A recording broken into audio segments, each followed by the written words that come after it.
एक समय की बात है, बंजारा जाति के जो लोग हैं वो एक स्थान से दूसरे स्थान पर आते जाते रहते हैं, भ्रमण करते रहते हैं। इसी के चलते एक गांव है सुल्तानिया गांव, यहाँ पर एक लाखा बंजारा नाम से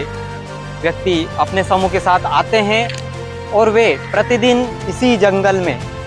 अपनी मवेशियों को लेकर आते हैं। और एक दिन देखते हैं कि इस जंगल में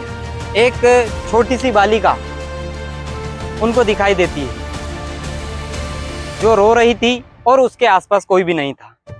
उसको देखकर लाखा बंजारा उनके पास जाते हैं और उनसे बात करने का प्रयास करते हैं। उस बालिका की उम्र बहुत अधिक ना होने के कारण, बाल्यावस्था होने के कारण वह कुछ बता नहीं पाई और लाखा बंजारा उस बालिका को लेकर अपने घर चले जाते हैं। लाखा बंजारा के कोई संतान नहीं थी और उस बालिका को वो अपनी संतान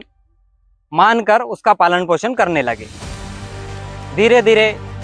उस बालिका की अवस्था बढ़ती है, बालिका बड़ी होती है और वो अपने पिता लाखा बंजारा के काम में सहयोग करने लगती है।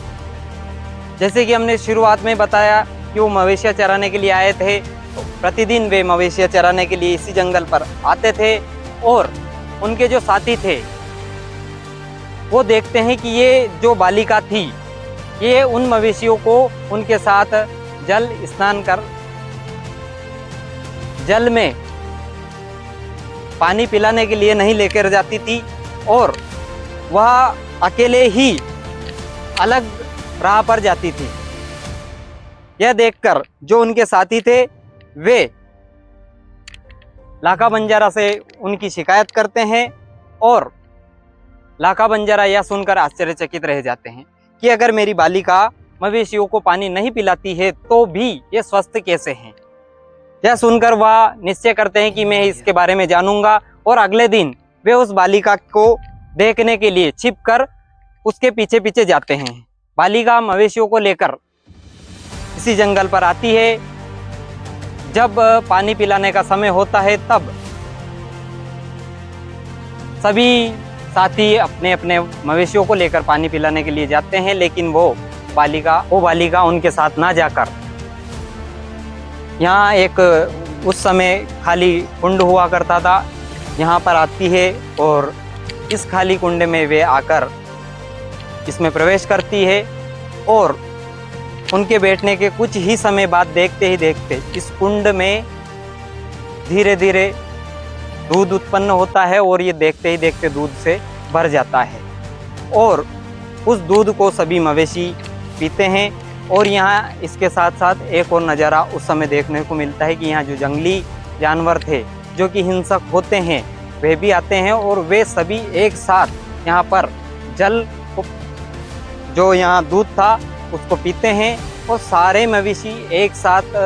देखकर ऐसा लगता है कि यहाँ आकर किसी भी प्रकार का किसी भी जानवर को किसी से भी भय नहीं है। और यह दृश्य जो लाखा बंजारा है वह देख लेते हैं और जो बालिका थी वह भी देख लेती है कि उनके पिता लाखा बंजारा उनको देख रहे हैं। यह नज़ारा देखकर वह बालिका पृथ्वी माँ से, धरती माँ से प्रार्थना करती है और इसी कुंड में माँ भगवती पृथ्वी में, धरती में समा जाती है। तो कुछ समय के पश्चात यहाँ पर उनके हाथ के निशान दिखाई देते हैं, उनका हाथ बाहर आता है और उसके बाद और अधिक समय बीतने के पश्चात माँ भगवती जगत जननी अपने दिव्य स्वरूप में मंदिर में दर्शन देती है। माता जी के हाथ निकलने के पश्चात माँ भगवती अपने दिव्य स्वरूप को बाहर निकालती है और सभी भक्तों को दर्शन देती है। इस मंदिर में माँ भगवती के दर्शन करने के पश्चात धीरे धीरे भीड़ बढ़ती है और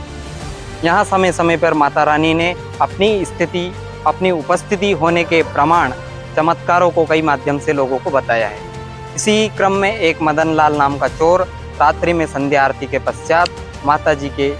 मंदिर में प्रवेश करता है और उसके इरादे चोरी के थे और मंदिर में प्रवेश करने के पश्चात वह माता रानी के गहनों को चुराता है और माता रानी के गहनों को चुराने के पश्चात जैसे ही वह मंदिर से बाहर निकलने का प्रयास करता है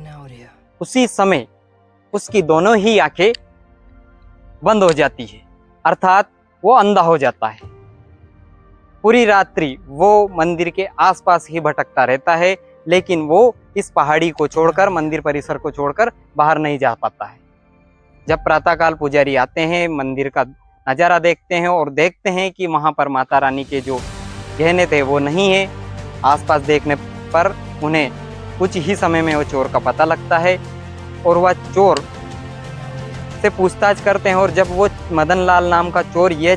सत्य को स्वीकार करता है कि उसके ही द्वारा चोरी की गई है, उसी समय उसकी दोनों आंखों से दिखाई देना प्रारंभ हो जाता है। इस प्रकार से इस माता रानी के दरबार में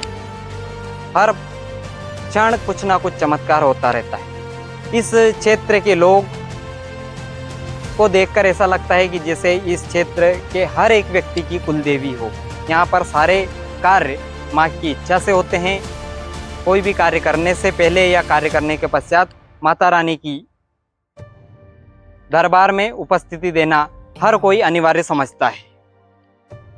यह जो माता रानी का दिव्य दरबार है, यहाँ पर माघ मेले में जो पूर्णिमा आती है, उस माह की पूर्णिमा के दिन माता रानी अपने इस मंदिर को छोड़कर अपने भक्तों के, अपने बेटों के घर, अपने परिवार वाले जो यहाँ माता रानी से ऐसा रिश्ता मानते हैं, उनका हाल जानने के लिए नगर भ्रमण के लिए जाती है। और 1 माह तक यहाँ पर मेले का आयोजन किया जाता है। जो प्रतिवर्ष नवरात्रि आती है, उन नवरात्रियों में यहाँ का नज़ारा अद्भुत और दिव्य होता है।